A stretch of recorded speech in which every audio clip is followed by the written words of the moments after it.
ಮೈತ್ರಿ ಆದ ಮೇಲೆ ಸುಮಲತಾ ಬಿಜೆಪಿಯನ್ನ ಸೇರಿದ ಮೇಲೆ ಎಚ್ಡಿಕೆ ಮಂಡ್ಯ ಮೈತ್ರಿ ಅಭ್ಯರ್ಥಿಯಾದ ಮೇಲೆ ಇದುವರೆಗೂ ಶಾಂತವಾಗಿದ್ದಂತಹ ಮಂಡ್ಯದಲ್ಲಿ ಇವತ್ತು ಮತದಾನದ ದಿನಾನೇ ಕಿಡಿ ಹಾರಿದೆ. ಅದು ಅಂತಿಂಥ ಕಿಡಿಯಲ್ಲ. 5 ವರ್ಷದಿಂದ ನಡೀತಾ ಇದ್ದಂಥ ಮಾತಿನ ಮಲ್ಲ ಯುದ್ಧಕ್ಕೆ ಮತ್ತೆ ಚಾಲನೆ ಸಿಕ್ಕ ಕಾಣಿಸ್ತಾ ಇದೆ. ಮಂಡ್ಯದಲ್ಲಿ ಪ್ರಚಾರಕ್ಕಿಳಿಯದ ಸುಮಲತಾ ಬಗ್ಗೆ ಗೌಡರ ಅಸಮಾಧಾನದ ಬೆನ್ನಲ್ಲೇ ಇವತ್ತು ಸುಮಲತಾ ಹೇಳಿದ್ದು, ಕರೆಯದೇ ಬರುವವನ ಕರೆತಂದು ಡ್ಯಾಶ್ ಡ್ಯಾಶ್ ಸರ್ವಜ್ಞ ಅನ್ನೋ ದಾಟಿಯಲ್ಲಿ ಟಾಂಗ್ ಕೊಟ್ಟಿದ್ದಾರೆ. ಆದ್ರೆ ಎಚ್ಡಿಕೆ ಮಾತ್ರ ಬ್ಯಾಲೆನ್ಸಿಂಗ್ ಬ್ಯಾಟಿಂಗ್ ಮಾಡಿದ್ದಾರೆ.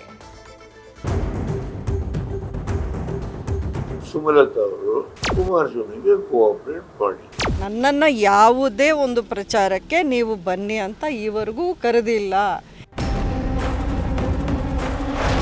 ನೀನು ಕುಮಾರಸ್ವಾಮಿಗೆ ಅಪಾಯ ಆಗ್ಬಿಡು. ಹಾಗೇ ಅಂದರೆ ನಮ್ಮ ವೋಟ್ ಬೇಡವಾ ಅವ್ರಿಗೆ? ಸುಮಲತಾ ಅವರದ್ದು ಪ್ರಶ್ನೆಯಲ್ಲಿ ಬರೋದಿಲ್ಲ. ದೇವೇಗೌಡರು ಯಾಕೆ ಹೇಳಿದ್ದಾರೆ ಗೊತ್ತಿಲ್ಲ. ಹಾಗಾದರೆ ನಾನು ಮಾಡಿದ ತಪ್ಪ? ಲೋಕಸಭೆ ಚುನಾವಣೆ ಹೊತ್ತಲ್ಲೇ ಮಾಜಿ ಪ್ರಧಾನಿ ದೇವೇಗೌಡರ ಅದೊಂದು ಹೇಳಿಕೆ ಸಂಚಲನ ಸೃಷ್ಟಿಸಿದೆ. ಹಾಸನದಲ್ಲಿ ಬಿಜೆಪಿಯ ಕೆಲವರ ಸಹಕಾರ ಸಿಗ್ತಿಲ್ಲ, ಮಂಡ್ಯದಲ್ಲಿ ಸುಮಲತಾ ಸಹಾಯ ಮಾಡಿಲ್ಲ ಅಂತ ಹೇಳಿದ್ದಾರೆ. ಈ ಮೂಲಕ ಮೈತ್ರಿಯಲ್ಲಿ ಪೂರ್ಣ ಒಮ್ಮತ ಮೂಡದಿರುವ ಬಗ್ಗೆ ಸುಳಿವು ನೀಡಿದ್ದಾರೆ. ಇದೇ ಹೇಳಿಕೆ ಈಗ ಸುಮಲತಾ ಸಿಡಿಮಿಡಿಗೊಳ್ಳುವಂತೆ ಮಾಡಿದೆ.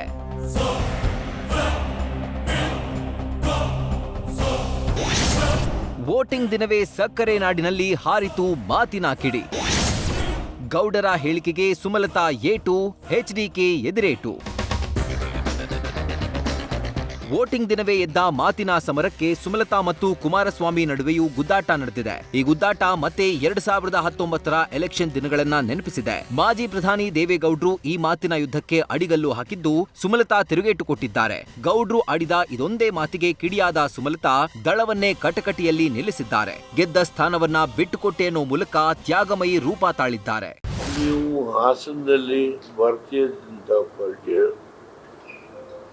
ಅವರು ಕೋಆಪರೇಟ್ ಮಾಡ್ತಾ ಇಲ್ಲ ಅಷ್ಟೇ. ಈಗ ಮಂಡ್ಯದಲ್ಲಿ ಸುಮಲತಾ ಅವರು ಕುಮಾರಸ್ವಾಮಿಗೆ ಕೋಆಪರೇಟ್ ಮಾಡಿ, ಆದರೆ ನನ್ನನ್ನು ಕರೆದಿಲ್ಲ.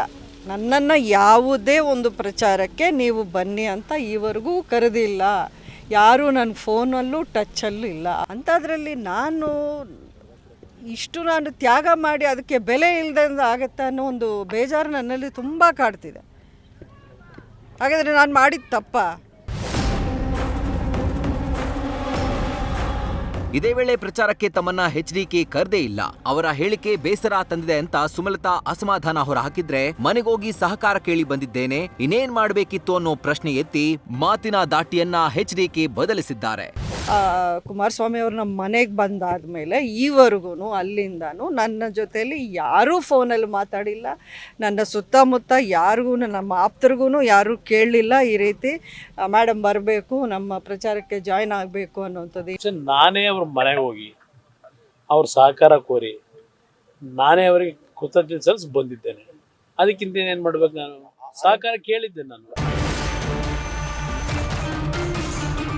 ಇನ್ನು ಸಹಕಾರ ಸಿಗದಿದ್ರು ಮಂಡ್ಯದಲ್ಲಿ ಜೆಡಿಎಸ್ ಗೆಲ್ಲುತ್ತೆ ಅಂತ ದೇವೇಗೌಡರು ಹೇಳಿದ್ದಾರೆ. ಆ ಹೇಳಿಕೆಗೂ ಸುಮಲತಾ ನಮ್ಮ ಓಟು ಅವರಿಗೆ ಲೆಕ್ಕಕ್ಕಿಲ್ವಾ ಅಂತ ಕೌಂಟರ್ ಕೊಟ್ರು. ಈಗ ಮಂಡ್ಯದಲ್ಲಿ ಸುಮಲತಾ ಅವರು ಕುಮಾರಸ್ವಾಮಿಗೆ ಕೋಆಪರೇಟ್ ಮಾಡಿ, ಅದರಿಂದ ನೀನು ಕುಮಾರಸ್ವಾಮಿಗೆ ಅಪಾಯ ಆಗ್ಬಿಡು. ಹಾಗೇ ಅಂದರೆ ನಮ್ಮ ವೋಟ್ ಬೇಡವಾ ಅವ್ರಿಗೆ? ನಾವೆಲ್ಲ ಲೆಕ್ಕಕ್ಕಿಲ್ವಾ ಅನ್ನೋ ರೀತಿಯಲ್ಲಿ ಕೇಳ್ತಾ ಇದ್ದಾರೆ.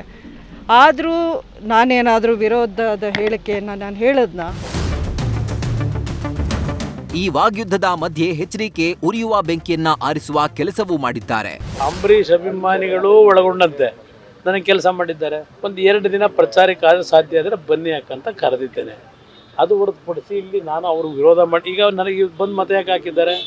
ಅವ್ರ ಮತ ನನಗೆ ಕೊಟ್ಟಿರ್ತಾರೆ. ಸುಮಲತಾ ಅವರದ್ದು ಪ್ರಶ್ನೆಯಲ್ಲಿ ಬರೋದಿಲ್ಲ. ದೇವೇಗೌಡರು ಯಾಕೆ ಹೇಳಿದ್ದಾರೆ ಗೊತ್ತಿಲ್ಲ. ಇಲ್ಲ ಅವ್ರಿಗೆ ಮಾಹಿತಿ ಕೊರತೆ ಇರ್ಬೋದು. ಇಲ್ಲಿ ನನಗೆ ಪಕ್ಷ, ಅದಕ್ಕೆ ಹೇಳಿದ್ದು ಪಕ್ಷಭೇದ ಮರೆತು BJP ಕಾರ್ಯಕರ್ತರು ಜೊತೆಗೂಡಿ ಕಾಂಗ್ರೆಸ್ನವರು ಹಲವಾರು ಜನ ನನ್ನ ಜೊತೆ ಬರದೇ ಇದ್ರು ಮನೇಲೇ ಕೂತು ಆಶೀರ್ವಾದ ಮಾಡಿ.